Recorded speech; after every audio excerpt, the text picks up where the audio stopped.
What up? I'm Bea and welcome to my channel where we talk about all things true crime and current events. Today we're going to be taking a deep dive into Shallon Lester, her past, and who she was before she became the female rewired soul in the minds of millions. A few weeks ago, D'Angelo Wallace posted a video talking about Shallon Lester, problematic attributes that she has, and how she blocked him on Twitter before he could make this video.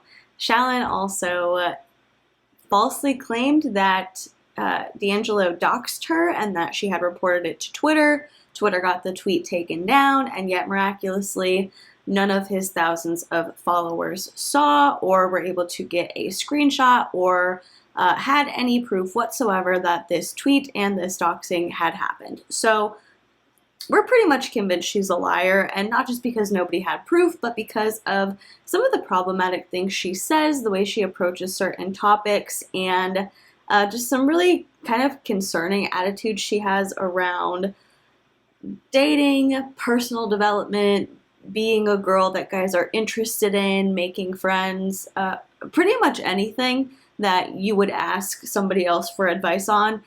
She's got something to say, and it's not the greatest. Now, we already did a video where I reacted to one of her videos, and it was a lot of fun. It was very interesting. I will put a card up here because I do give some more kind of stat-related information about her, her subscribers, how long she's been on YouTube, all that. So if you missed it, you can definitely click the card and go there. But for this video, this was actually recommended by Spencer, who is a member of my Off Limits crew. So that's just kind of another added bonus of being in there. Of course, no pressure to join. I totally understand if it's not your gig. But if you want to hang out with me on exclusive live streams the second Tuesday of every month, and occasional sporadic live streams like the one we had on Friday morning, definitely feel free to click the join button down below. It is a lot of fun. So thank you, Spencer, for this idea, and let's go ahead and get into it. So first we're going to start with Shallon's LinkedIn profile. And I wanted to start here because I wanted to see how Shallon sees herself. What's her elevator pitch? How does she describe what she does? What's her job experience? You know, give me a nice little compact statement about who you are, because I am desperately interested in understanding how you see yourself. I've looked at a lot of pictures in compiling what we're going to be looking at today, and this looks like quite an old picture, which is totally fine, but it does make me wonder when the last time it was that this was updated. But she does have full-time YouTube creator and influencer on here as her job title, so I'm assuming pretty recent, although she has been on YouTube for quite a while. Her little statement about me says, I am a full-time lifestyle and travel influencer and YouTube creator with over 350,000 subscribers. So before Shallon took away her subscriber count because of the D'Angelo Wallace drama, she had roughly 350,000 subscribers. But unless, you know, she hasn't grown for years and years and years, this is probably updated pretty recently. So the next part is my channel features 5 times average YouTube watch time and 3 times the average engagement of other influencers. I'd love to know how she knows that. My audience is 83% 18 to 34-year-old American UK females. The hashtag Shallontourage is loyal and vocal. I'm currently open to brand partnerships and collaborations. I have priorly served as deputy editor and acting editor-in-chief of Star Magazine, as well as a contributor to the Condé Nast Traveler, AskMen.com, POPSUGAR, Thirsty Mag, and more. I'm also hosted the popular Girl on Top podcast and a 2-time published Random House author. I'm a strong media and communication professional, skilled in management, editing, feature writing, journalism, publications, and top editing. I also have over 7 years of experience in web writing, WordPress, SEO, and social media. So, all right, this is pretty good, pretty good. She sounds like a cool girl. Sounds like a great asset to a team. Here she's got her experience, 9 years at Star Magazine, deputy editor, senior editor. Writes and coordinates all front of book sections, Dish, Star Shots, Entertainment, and Buzz, plus cover features.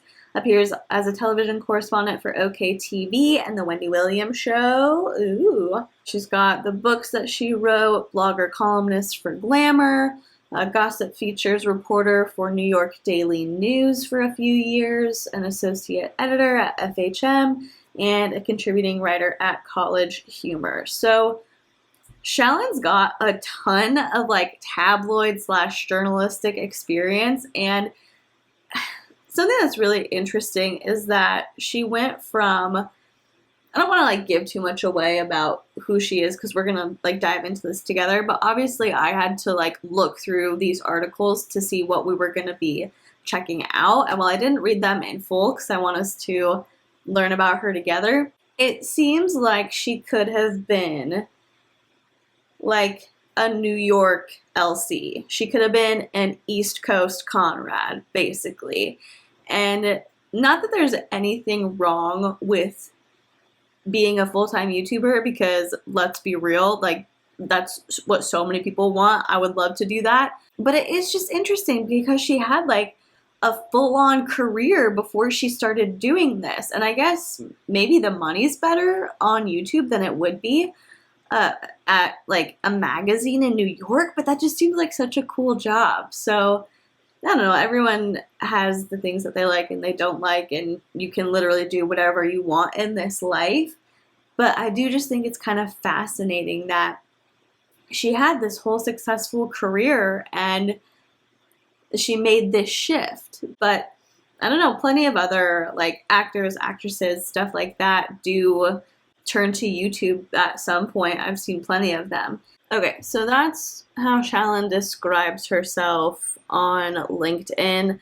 Shallon also has a website, which was very much me, which I guess it should be because it's her website promoting herself. Passion points, confidence and self-esteem, flirting, and feminine feminism. Would love to hear more about that, Shallon, because I think we're all just a little bit rough around here. We're all a little bit too masculine. So if you could help us out, you'd be a godsend. Beauty basics and affordable fashion, gift guides, sex tips and empowerment, travel and events, pop culture and trending topics. Dude, she does it all. On YouTube, she said, or like on this little section where it says YouTube, 400,000 subscribers and 900 million views. Let's look at where her social blade was before she made it private. That's 349,000. But anyway, I'm not one to call somebody a liar. Something that was so interesting. Okay, the get help section. Guys, you're not ready for this. Get help with your Instagram or submit a question. $20, get help with your Instagram. Is your Instagram sending the right message? Shallon will do a deep dive on your page to make sure you are presenting your best self. Note, make sure your page is public. Private accounts will not be refunded. Or $40 to ask a question. Got a problem with love, family, friendship, or anything in between? Click here to get in touch and Shallon will write you back. Look, you gotta get your money. She's on her hustle. She's on her game. Much respect. But this is like, Shallon is basically presenting herself as a jack of all trades. And I just don't know if I would trust somebody like that. You know, it's like you have a problem with your heart. You might need to go to your general practitioner to get a recommendation or a referral, but you're going to want to go to a cardiologist. You know, like you're going to want to go to a specialist for stuff. And so Shallon like is like, anything you need, I got it. Anything, absolutely anything. Like, what do you need? Is your boyfriend mean to you? Do you hate your family? Do you want to grow on Instagram? Are you an alpha female? Like, so many different things that she's trying to do. And I guess it's worked for her so far, but I just wouldn't trust her. Like, I would not ask her for advice on something. And I think maybe people are going to start to look a little bit more critically at the things that she does because of this situation with D'Angelo Wallace and the kind of the drama, and calling her out for saying like, hey, you're saying that you're an expert on all these different things, but you're not giving out great advice. Like, you're really not helping people. You're kind of just talking smack about people, and we don't love that, you know? So anyway, Shallon was a writer for various different magazines, and I found one of her articles on POPSUGAR.com. It's called "I Reunited with My First Love in Adulthood," and it was a disaster. This was written last year, May 10th, 2019, so just over a year ago, and I wanted to take a look at this because I wanted to know what she was like as a writer. You know, we know what she's like on YouTube. We don't love it. Is she a good writer? Like, she has a ton of experience in this world, so you can only assume. But let's take a look. Also, she's written 2 books, but we'll get to that. It's the stuff rom-coms are made of. Teen boy meets teen girl, and they fall in love, have typically dramatic breakup. Does that make sense? Am I dumb? It's the stuff rom-coms are made of. Teen boy meets teen girl, and they fall in love, have typically dramatic breakup, reunite as adults, and realize the spark never died. Wedded bliss ensues, right?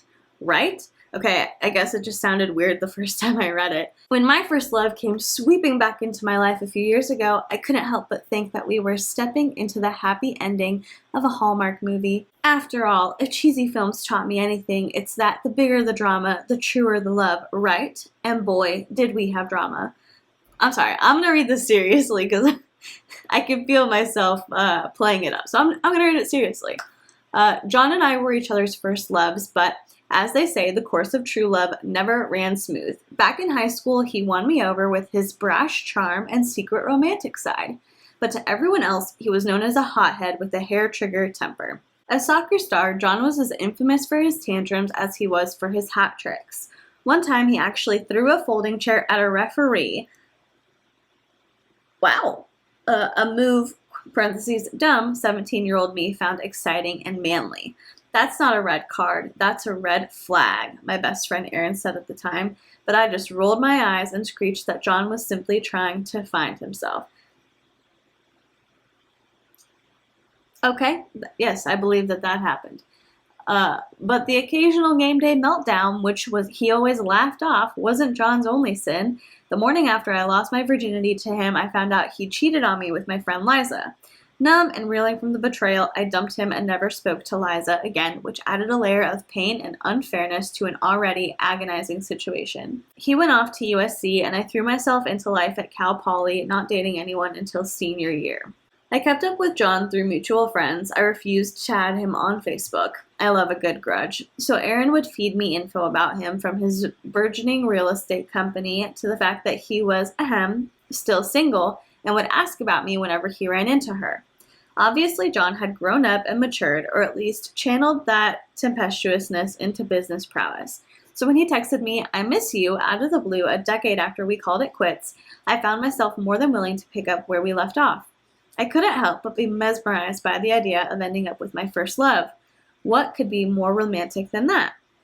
Besides, after 5 years of dating in New York City, I was aching for someone who knew the real me and who loved me when I was a dorky teen with a Justin Timberlake obsession. This girl loves to be like, "I'm a dork, you're a dork, call yourself a dork." I don't get it, but hey, that's her thing. After a flurry of FaceTimes and late night calls, just like way back when, John said he was coming to Manhattan for business and to see me. I wasted the last 10 years of my life without you, and I don't want to waste one more, he declared with the same boldness I'd fallen for as a teen, reinforcing my belief that, yes, all those youthful indiscretions were just that. Well, the first 3 days were spent in a bliss cocoon. I felt 17 again and giddily in love. All of John's typical teenage boy, feelings are stupid, vibes were gone, replaced by a steady and sure grown-ass man. On day 4, we had a wine-soaked dinner with his business partners, all friends since their frat days. The boys joked and teased each other in good fun, but things took a turn when John ribbed his partner Brian over his failed first marriage. "Ha!" Brian guffawed, taking another slug of Cabernet. Tough talk from a guy whose hairline is making a run for it. My eyes flashed to John's face, and I froze. It was the same look as when he'd tried to take off a man's head with a metal chair. In an instant, there was the sound of shattering glass. John had lobbed his water glass at the wall, nearly hitting a waitress. Before anyone could react, he stalked out of the restaurant and into the humid summer night. We sat there, stunned and horrified. Had that just happened? Brian peeled off a few $100 bills to smooth things over with his staff, and I went to John's hotel, where I found him, completely unbothered. Yeah, sorry, Brian was just pissing me off, he said flatly, flipping through the channels before switching off the TV and taking my hands in his. Listen, thank you for putting up with me. You always have, and I don't deserve it. You're my angel, and I love you. Even when we were dating, he'd never said it. Maybe part of him knew that this was exactly the right time to drop these 3 words to reel me back in, and I'm sad to say it worked. I put the incident behind us and spent the next week in a happy-ish bubble with him. The night before John was set to leave, we had a long talk. He asked me to move back to LA with him, and I found myself saying yes. It all just seemed perfect, right? I mean, Brian probably knew better than to tease John about his hair. Who could blame him for flipping out, right? Look, I want to tell you something, he said slowly. I just want us to start our lives together being honest. So, a few weeks ago, I slept with Aaron. Aaron, like my best friend Aaron? I actually laughed because I couldn't believe it was true. A few weeks ago, John and I were already talking again, and even if we weren't, my best friend slept with my first love. Was I hallucinating? Was this happening? I don't even fully remember what John said next. I was too disgusted to even hear him. Something about running into her after too many beers and only wanting her because she reminded him of me. That's when suddenly, while sitting on the bed in the Gramercy Park Hotel, it all became so painfully clear. John had not changed. He was still the same thoughtless, reckless, violent guy everyone else recognized him as. Only now he was just dressed up in a fancy suit, and he definitely didn't love me. If he did, he'd at least have had the courtesy to cheat with strangers instead of my best friends. And even worse, I had to ask myself whether or not I had changed, or was I basically the same smitten teenage girl willing to make excuses for her obviously bad news boyfriend, all in the name of some juvenile fairy tale ending. I answered myself by walking out of John's hotel without uttering one more word to him, and I haven't since. I blocked his number and told my friends to do the same, at least the mutual friends. I had left. Erin weepily apologized when confronted, but I couldn't bring myself to stay friends with her. Just like when I was 17, I'd lost the guy and the girl. Looking back, I realized that life isn't and shouldn't be a rom-com plot, and getting caught up in the mythology of your first love can be a recipe for disaster. On one hand, yes, timing really is everything, but it's called a breakup because it's broken. So from now on, I'll keep my recycling to paper and plastic, not men. The tea.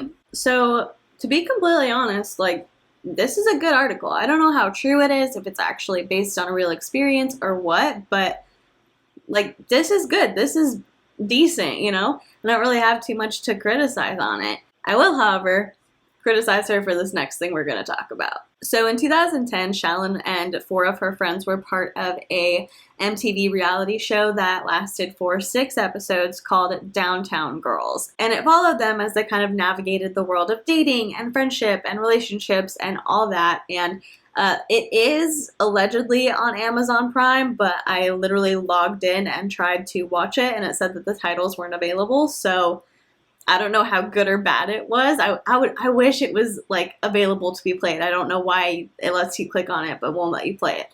But that's beside the point. When this premiered, Shallon wrote an article interviewing herself, and normally I think that I would think that this was really, really funny, but knowing how obsessed Shallon is with herself, I just, I want to laugh at her for it. Here it is. Downtown Girls, what I really thought about the premiere. Did you check out the series premiere of my show Downtown Girls last night? I sure as snaps did, and let me tell you, it's pretty weird to watch yourself on television. So I sat down with myself to conduct a little interview, Shallon on Shallon, if you will, to get the inside scoop. Oh, I love it.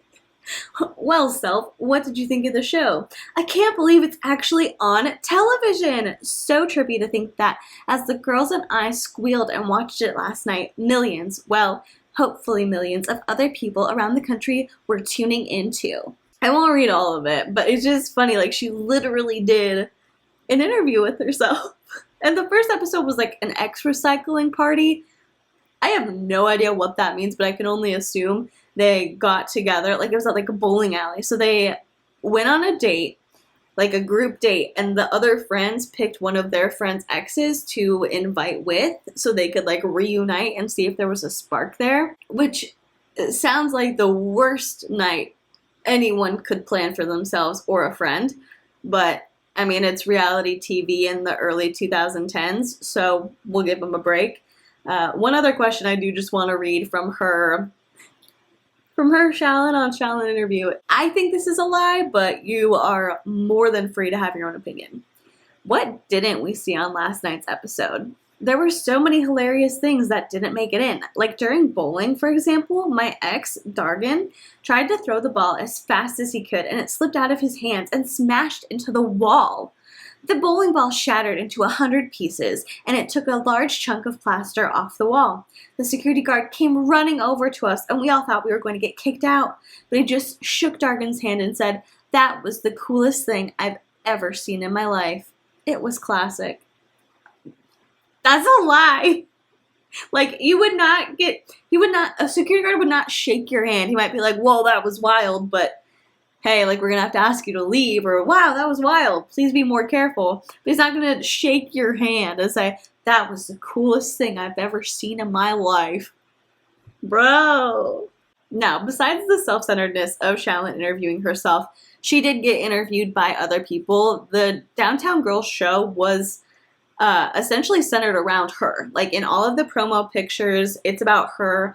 When you look at the description, it's about her. And I read an article that said at the time, Shallon was working as a personal assistant for some high-power executive, and she and a friend were both doing this. And so their bosses had gone to MTV and pitched this show, saying like, "Oh, you could follow them around, show a day in their life," stuff like that. And then MTV ended up adapting it to this, to be like about Shallon's life. So I mean, dude, that's super cool. I can't imagine, like, how dope it would be to have somebody be like, "No, we just want to show you in your personal life." Like, super, super cool. Here's an interview of Shallon's, and I'm just going to read the intro to you, and then one of the questions I found the most interesting. Every year, a new class of 20-somethings move to Manhattan in search of love and life beyond small-town monotony. And while the allure of the city and its prospects are blinding at first, many wide eyes narrow when the real challenges of dating in the Big Apple come to light. Shallon Lester had already put a few years into NYC and given the subject a lot of thought when she appeared on MTV's Downtown Girls, but it didn't make nailing down the perfect relationship any easier for the dating and entertainment writer. Now, having just emerged from a year-long relationship, Lester says she's evolved from her former serial dater self and is ready to settle down. The author has got a third book on the way and is busy writing for the Gossip Girl empire and has a TV project in the works. Still, she's sure she's got the time and drive to find the right guy. See what she told Remote Control below, follow her on Twitter for daily dating advice, and check out her website for direct video replies to fan questions, including How Not to Act Desperate, featured below. So this is back in 2012, and she was already offering paid advice on her website. That's fascinating. Like, I don't want to knock the hustle. I just don't think she's I'm not going to say that. She presents herself to be not the greatest person in the world, so, like, good for her on getting her money, but also, maybe, like, could you be kind of a kinder, more productive person who isn't just focused on saying celebrities have mental illnesses and addiction when you have absolutely no idea of that? Anyway, the reporter asks, "How did your spot on Downtown Girls come to be?" She says, "I was a reporter at the New York Daily News, and my bosses there pitched a terrible show idea to producers who decided to make a series about my life instead. My boyfriend at the time said that if I did a reality show, he'd dump me. I told him that if he was going to be such an a-hole, he should at least have the decency to be really rich or really hot. He was neither." You're very open about dating and relationships, but how different was it to see those on TV? "I always thought I looked demure and mysterious on dates, but oh, no, I giggle like a piglet on Ritalin, and even if I don't like the guy, I really had to learn to keep my nerves and emotions in check, and I realized that, surprise, dudes don't like having their private lives plastered all over my columns or blogs. I know, right? Who knew?" How have you evolved as a dater? I can advise everyone on earth how to date, but when it comes to my own love life, I'm an idiot. I think that means you probably can't give that good of advice to other people, because if it was really that good of advice, you would be following it and you'd be in a better place. And here's the thing, I get it. Like sometimes, you have that single friend who gives you lots of advice, and that's fine. Sometimes you feel like, oh, like giving the advice is really easy. It's just following it that's hard. Based on what I've seen from Shallon, I don't think it's good advice. See title of my last video about her. Anyway, but just this past year, I turned the corner and realized that I'm ready to settle down. So now I approach my boyfriends in totally different ways and look for different traits than before. Things like whether or not he's a pro athlete aren't as important anymore. Okay, fine, I'm lying. That's still really important. I love being a wag.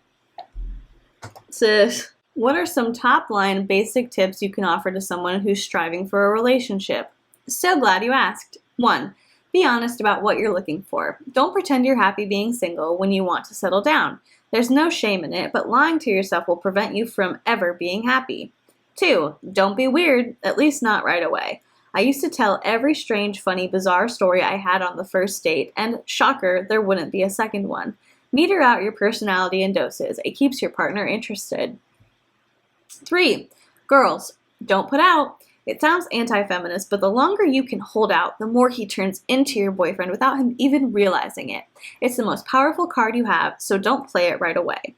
4. Lead with the sweetness. Girls and guys think they need to come off as fiercely independent, razor sharp, smart, and tough as nails. No, people want a partner who is kind, supportive, and understanding, which you probably are. Why hide it? It doesn't make you weak, it makes you dateable. 5. Whiten your GD teeth. I'm serious, it's not that hard. I think we figured out why Shallon likes dating younger men.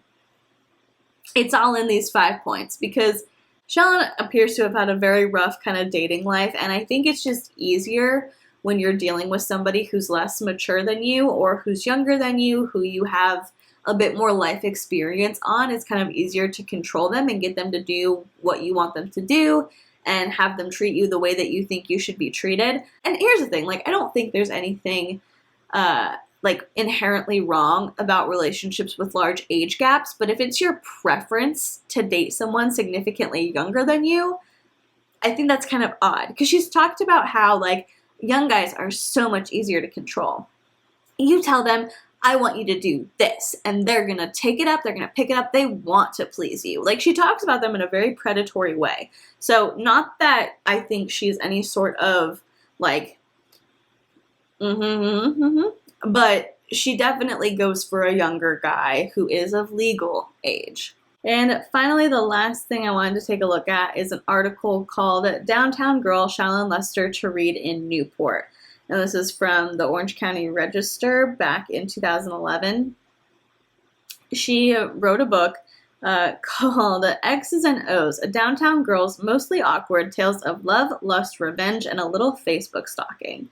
And about this, the author says, not only has one of the longest titles in recent memory, but also contains some pretty humorous and crazy stories about Lester's life as a single girl in New York City.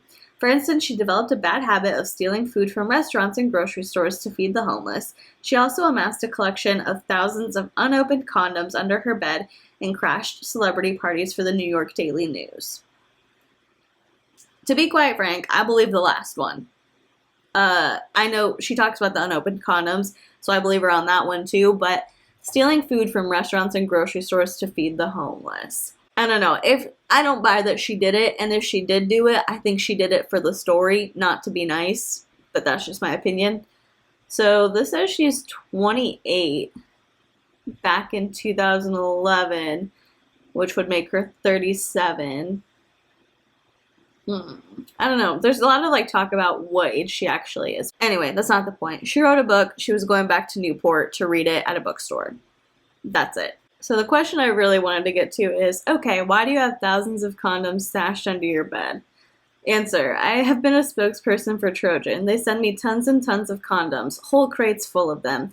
I began becoming obsessed with hoarding them and collecting them. It's New York, so you don't have that much room, but I couldn't bear throwing them away. Question, isn't it a turnoff for guys to come over and see all those condoms? Answer, it is a turnoff. It's a huge turnoff to a lot of guys. They see this vault of condoms and they think, what the hell? One guy thought I was a porn star. In New York, guys don't need a lot of reasons to ditch a girl or trade up. Men are ridiculous. And here's what I'll say about that. Any anywhere. If I walked into a guy's apartment and he had crates of condoms, I would turn around and walk right out. That's so weird. You don't need that many condoms. You're never gonna use a whole crate of condoms? Are you kidding me? If they keep sending them to you, say, hey, got enough. Thanks. I'll call you. I'll let you know when I need more. Like, you literally, crates of condoms. And she wants to say, oh, guys don't need a lot of reasons to ditch a girl. Men are ridiculous. No, you're ridiculous. Why are you keeping them? Another interesting question. Do you have any funny celebrity stalking stories? Not really. Oh, Russian Malloy wanted to send me one time to North Carolina to the set of One Tree Hill. Kevin Federline was making a film there and they wanted me to seduce him. Fortunately, he got pink eye and had to cancel the appearance. I kind of believe that. Question, you got dumped on Valentine's Day 2 years in a row. Answer, yes, 1 year I was dating a guy at the Daily News. His name was Jack. Our relationship was volatile. I learned it definitely the hard way. He came over after work and broke up with me the evening before Valentine's Day. When you wake up on Valentine's Day after being dumped, it's infinitely worse. A year later, my boyfriend Kyle dumped me the night before Valentine's Day as well. Gosh. That's rough, dude. And lastly, one of the most interesting things, because I would love to actually learn more about this, is a question, you know, Nasim Pedrad, one of the cast members of Saturday Night Live. Weren't you working on a TV script with her? Answer, yes, we've been trying to finish a screenplay forever. We started writing it before she got the SNL job. Nasim and I went to high school together. Justin Chon, sorry if I'm saying his name wrong. I've never read that name before or heard of that person before. He went to our high school. So did one of the guys from Rage Against the Machine. This is just her name dropping. The screenplay has a great premise. It would be awesome to get it on the air. So there you go. Now you have a bit of a better idea of who Shallon Lester is and why she may or may not be qualified to be giving out as much advice as she has been and continues to do. Her video formats and her thumbnails look very much the same as they did before she got called out. I don't see that changing anytime soon. Yeah, people were talking about the situation a lot, but it wasn't anything too dramatic, which I think is very, very interesting considering this woman is in her 30s. She accused someone of doxing her and said that she reported it to the police and literally lied to her entire audience about this. Like, there was nothing to report to the police. She was not doxed by D'Angelo. She just wasn't.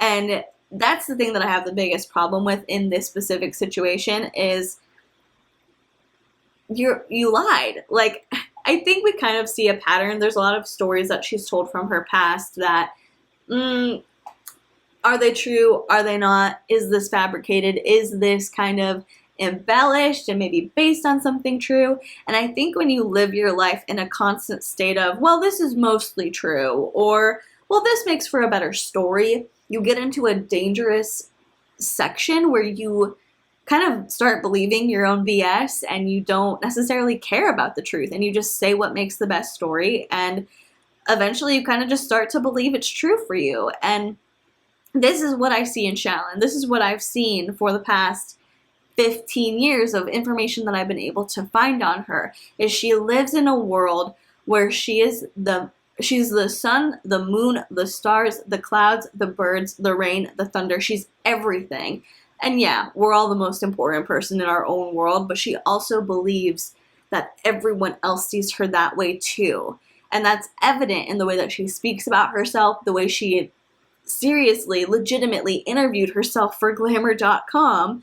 The way she said, oh, the first show that was pitched was a terrible idea, so they wanted to just make it all about me. The way that she charges $40 for advice on her website. $40! It's just mind-blowing to me. But I learned a lot about Shallon today. I hope you did too.